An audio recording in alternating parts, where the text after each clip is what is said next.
From Montana's news leader, this is the MTN 9 o'clock news. Good evening and thanks for starting your week with us. I'm Russ Riesinger. New local crime numbers for Billings are staggering. The data shows assaults, altercations, and homicides are all trending up. MTN's Andrea Lutz helps break down the concerning numbers.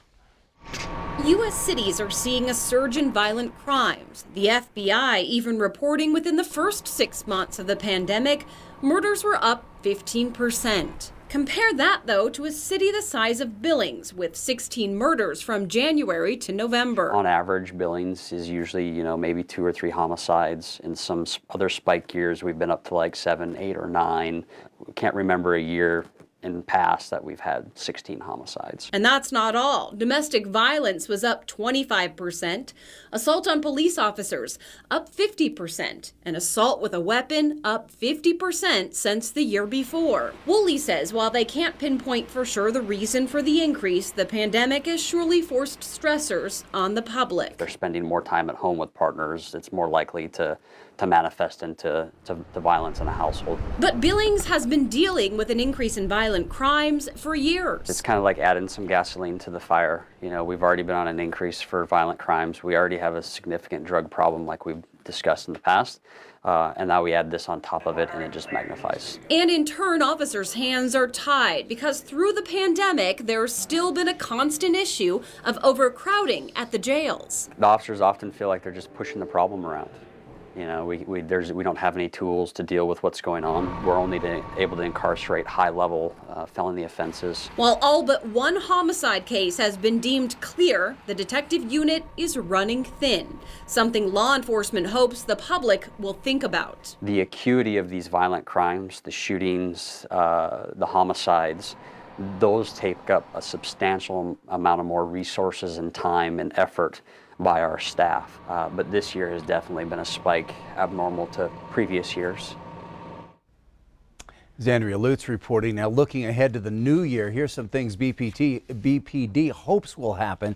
They hope vaccines will help slow the pandemic. The end of a hot political season will calm things down, and they'll get designated beds in the jail to accommodate the influx in arrests. A Billings suspect wanted for his role in a hit-and-run fatality over the weekend has reached out to Billings police. Lieutenant Woolley telling Q2 that the 22-year-old man has contacted authorities but is currently not in custody. And we now know the name of the victim who was killed. 66-year-old Shelley Bales died Friday night as she tried to cross the road in the 3300 block of Rimrock. Yellowstone County Coroner Cliff Mahoney says Bales died instantly from multiple blunt force injuries.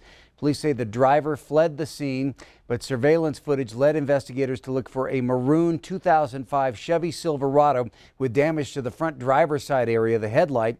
Lieutenant Woolley says as the investigation continues and charges are pending, authorities are still not releasing the suspect's name.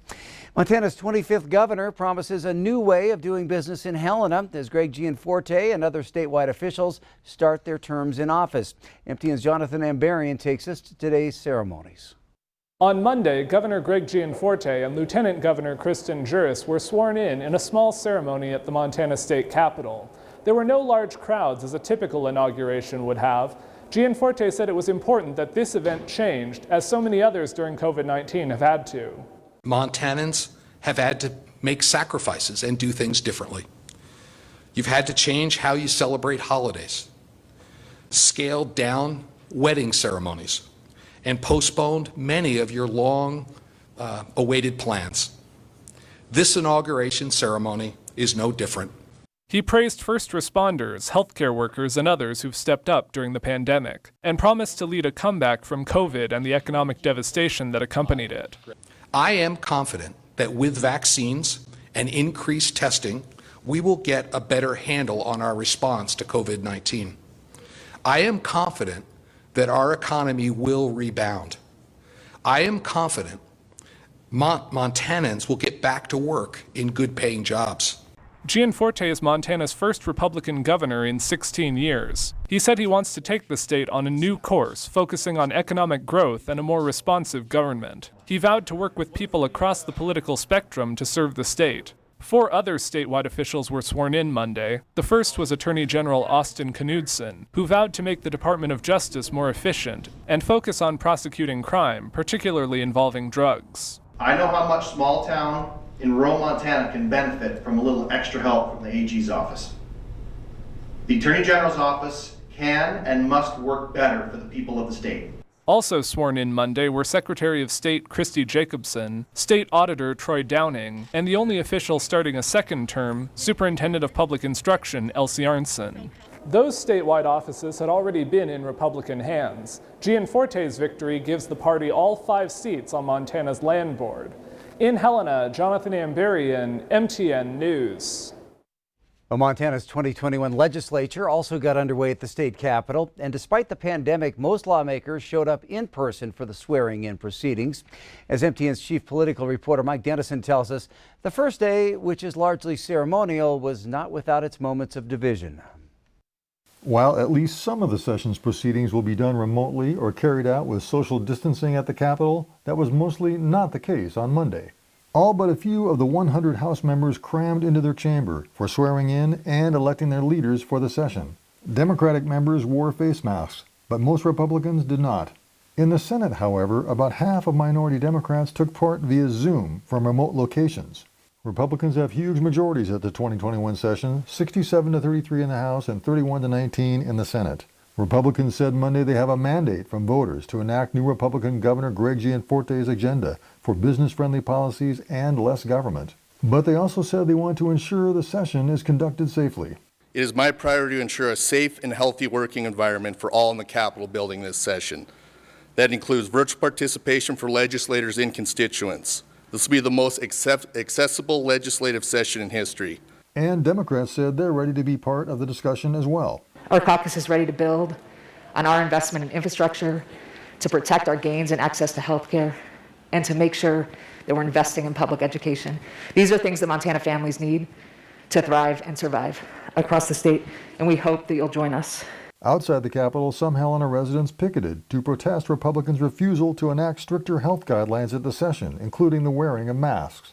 And a pro-Trump contingent also rallied in front of the building, where some attendees criticized moderate Republicans for undermining conservative policies. But back inside the Capitol, conservatives lost one of their first skirmishes on the House floor. They tried to impose a set of temporary House rules, which they said would give conservative Republican leadership a clear hand to enact the will of the voters. I, for one, do not want to face the people back home who told me, please do as we asked you. Please enforce rules that are going to free up the people in the state of Montana and allow them to exercise personal responsibility and personal freedoms which have been denied to them in the last 10 months. That move failed on a 42-58 vote, with 25 Republicans joining all 33 House Democrats to defeat it. That means conservative and moderate Republicans must work out a set of rules they can agree on as the session gets started this week. The rest of this week is mostly organizational meetings, with committees figuring out the technological landscape for remote testimony and other social distancing steps. But on Thursday, Governor Greg Gianforte presents his proposed changes to the state budget, and work on that budget and other issues will begin in earnest. At the Capitol, Mike Dennison, MTN News. The session is scheduled to continue through April. As Montana lawmakers meet, COVID-related illness is tied to another 21 deaths across the state since yesterday. Silverbow County saw the most with 10. 3 deaths are reported here in Yellowstone County. Bighorn County also reports its 65th victim today. The statewide total has now reached 1,029. Although Yellowstone County leads those numbers with a total of 165 deaths, as we head into the new year, data shows new positive cases are trending down. In the past 3 weeks, cases have dropped from about 1,000 new cases per week to fewer than 400. But health officials warn we should know in the next week or so how the virus spread during the holidays. Here in Billings, a big community donation will help more nursing students graduate with no debt. This past summer, St. John's United welcomed its first 5 nurse apprentices. Tonight's Rebound story, Q2's Mitch Legge tells us how that program is now expanding. In June last year, St. John's United long-term care facility in Billings signed on its first 5 apprentices to the nursing fellowship program.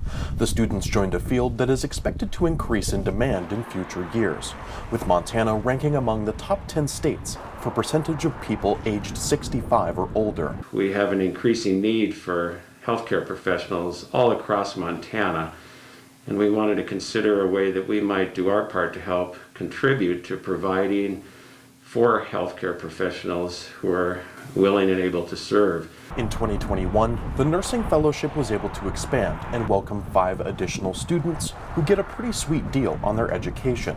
Along with no student debt upon graduation, the nurses don't have any obligation to stay with St. John's unless they choose.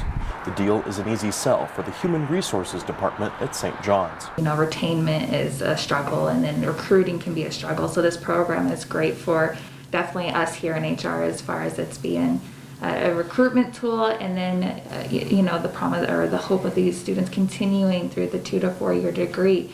It's a great retainment as well. The Nursing Fellowship was started with an initial $1 million grant from the Bruno and Evelyn Betty Foundation of Lacey, Washington. The foundation also gave a challenge donation of $500,000, which other donors matched for an additional $1 million going to the fellowship. And the program got some help from a local source, Stockman Bank, which gave another challenge donation that the community matched for a total of $110,000. With that money, Schlotterbeck said the goal is to enroll a new cohort of 5 students per year for years to come. They're helping not only the foundation get this program off the ground, but I would also add that they really are helping to develop healthcare professionals for the future, which is a benefit to all the residents of our great state of Montana. Applications are now open to enroll in the 2021 Nurse Fellowship Program.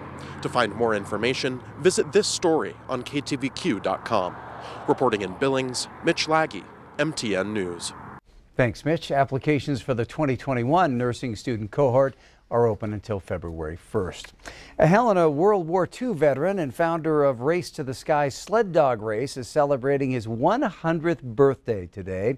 Dave Armstrong came to Montana in 1943 in a train car full of sled dogs bound for Camp Rimini. The soldiers of Camp Rimini trained the sled dogs to take part in ground operations in Nazi-controlled parts of Europe.